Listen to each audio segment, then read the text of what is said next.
Hello, this is a public information meeting for a development agreement for 11668 Highway 1 in Grand Prairie, PID 55231757, file number 23-04. My name is Katie Ullman, and I am a planner with the municipality of the County of Kings. There was a public information meeting held at the Horton Community Center at 7 p.m. on April 12th with the planner that had been assigned the file at the time. This planner has since departed the municipality.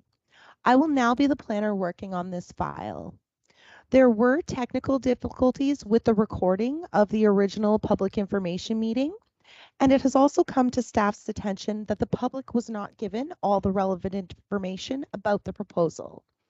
As such, I will be recording a new presentation containing all the relevant proposal information, and a new public information meeting will be held in the community at a date to be determined.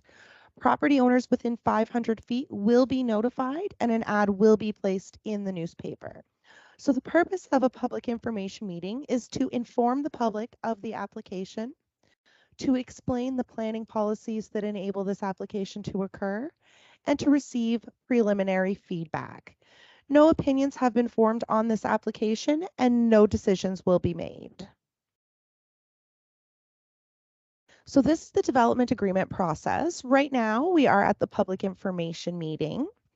Properties within 500 feet were notified, as well as an ad was placed in the local newspaper. And as I stated on the previous slide, a new in-person public information meeting will be scheduled at a date to be determined, and the residents will be notified.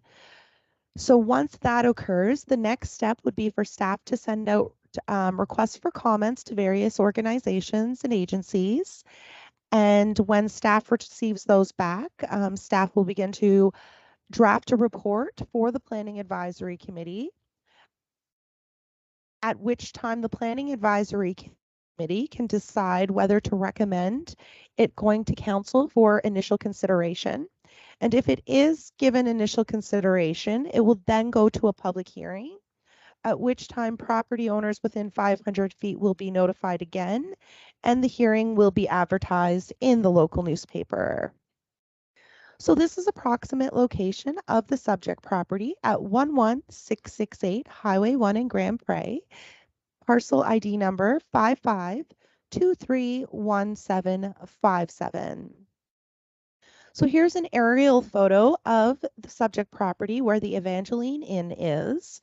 As you can see, the property is located on the corner of Highway 1 and Grand Prairie Road. This is the zoning map. So as you can see, this property does sit within two zonings. So it is within the agricultural A1 zone, and it is also a small portion of the property to the west is also within the A5, which is the historic hamlet of Grand Prairie zone. This is the future land use map. The subject property is within the agricultural designation. So the proposal is to discharge the existing development agreement and enter into a new development agreement. They are proposing up to 60 new inn or motel suites, a second access off of Highway 1, new surface parking, new amenities such as an outdoor pool and event center, and expansion of the Longfellow restaurant patio. So this is the site plan that the applicants submitted with their application. And during the review process, this site plan may change as staff works with the applicant to ensure the plan is with keeping with the intent of the municipal planning strategy.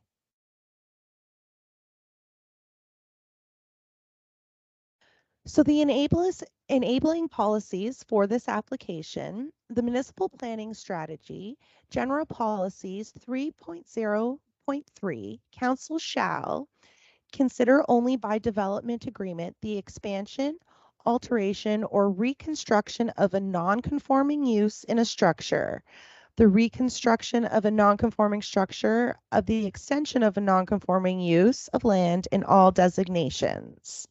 So for clarification, non-conforming uses, structures, and uses within structures.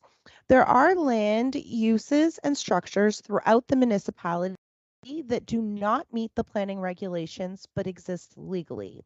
Some were created before the municipal planning strategy and land use bylaw came into effect, and others were developed with permits in place. But the rules were later changed in a way that would not permit a similar use to be developed. These are referred to as non-conforming uses within the Municipal Government Act, which provides basic protections for these uses. Because these uses and structures were legally created, Council will permit reasonable continuation or use of the non-conforming structure, and Council will provide more flexibility to expand or change the use. So in evaluating such development agreements, Council shall be satisfied that A, the use will not adversely affect adjacent land uses. B, adequate buffering, setback, or separation distances are maintained to reduce visual and other impacts on surrounding uses. C, the expanded use is not obnoxious by virtue of noise, odor, dust, vibration, smoke, or other emission.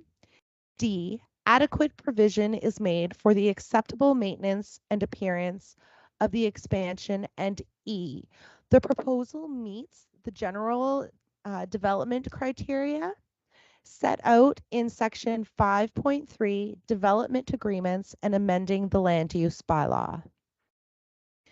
Development agreements. 5.3.6, consider proposals to enter into a development agreement, and a development agreement shall A, specify the development, expansion, alteration, or change permitted. B, specify the conditions under which the development may occur. And C, set terms by which municipal council may terminate and discharge an agreement. Grand Prairie Area Community Plan.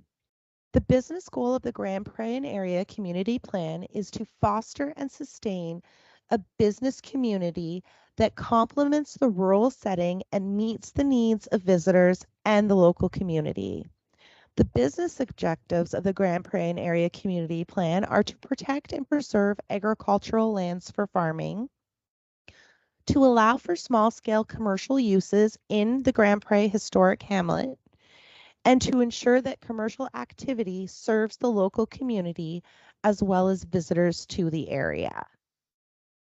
The general criteria, 5.3.7, Council shall be satisfied that a proposal to amend the land use bylaw or enter into a development agreement is A, consistent with the intent of the municipal planning strategy, including the vision statements, relevant goals, objectives, and policies, and any applicable goal, objectives, and policies contained within a secondary plan. B, is not in conflict with any municipal programs, bylaws, or regulations in effect in the municipality. C, is not premature or inappropriate due to 1, cost to the municipality, 2, land use compatibility with surrounding land uses, 3, adequacy and proximity to schools and recreation, 4, it does not generate traffic hazards or congestion, 5, adequacy of fire protection services and equipment, 6, adequacy of water and sewer, 7, flooding potentials, 8, impacts on well fields and groundwater supplies, 9, pollution, soil erosion, siltation of watercourses, 10, impacts on lake water quality or nearby wetlands, 11, the overall site suitability, including grade, soil, geologic conditions, watercourses, marshes, bogs, and swamps, and the proximity to utility right-of-ways. So for development agreement controls, 5.3.8, Council shall establish controls that may be needed to adequately address any concerns raised by the criteria set out in policy 5.3.7 above, including but not limited to controls regarding types of uses permitted, location, height, bulk, and lot coverage of any proposed building or structure, access, egress, and parking requirements, signs and lighting, hours of operation, integrating the proposal into the surrounding area by means of good landscaping, buffering, and sensitive site orientation and screening, architectural features, including but not limited to bulk, scale, height, roof shape, building materials, exterior cladding, and shape and size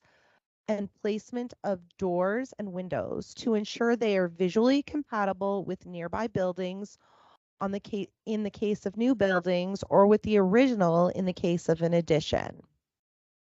So again, this is where we are in the process. We are currently at the public information meeting. And as I stated earlier, there will be another public information meeting hosted in the community at a date to be determined.